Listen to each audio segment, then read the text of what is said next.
I'm an announcer with a British accent, and this is Discovery Channel, a day in the life of a cell phone.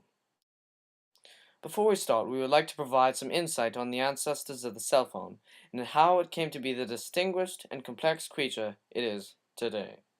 The evolutionary process all began decades ago with the first telephone. It is disputed how this telephone came to be. The most widely believed theory is the creationist theory, that the first telephone was brought into existence by a deity, commonly referred to as Alexander Graham Bell. From there, the telephone evolved from the basic telephone to the more advanced home phone, payphone, car phone, and then finally the modern cell phone. Now we return to the cell phone's natural habitat. The cell phone begins the day by checking for any missed message from other phones sent during the night.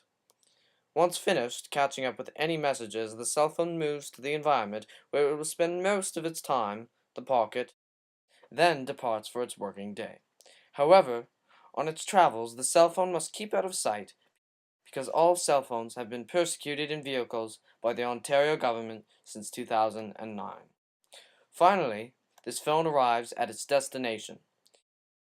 It's worth mentioning that the phone we are following today is known as a student phone. This subspecies of cell phone spends most of its day at an educational institute.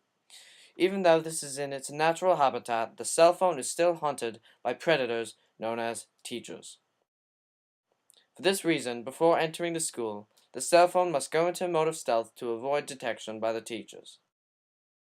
The phone then returns to the pocket and enters the school to begin its day. Now, later in the day, we turn our focus to a different phone.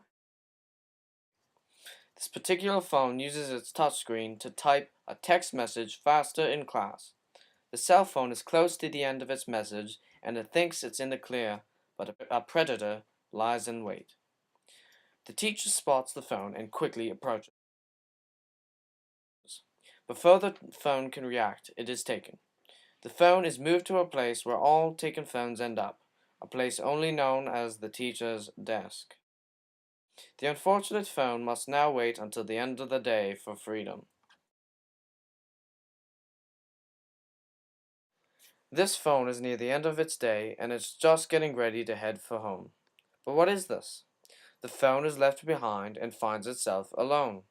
This is a very dangerous situation for the phone. Finally, a friendly stranger walks by and spots our phone. He finds the home number on the phone contacts and calls. It's only a few minutes before the vehicle returns and the phone finds itself on its way back to its home. It's the end of the day, now the phone is back where it started. After one last check for messages, the phone goes on standby and connects to its power source to gain the energy it needs for another long day tomorrow.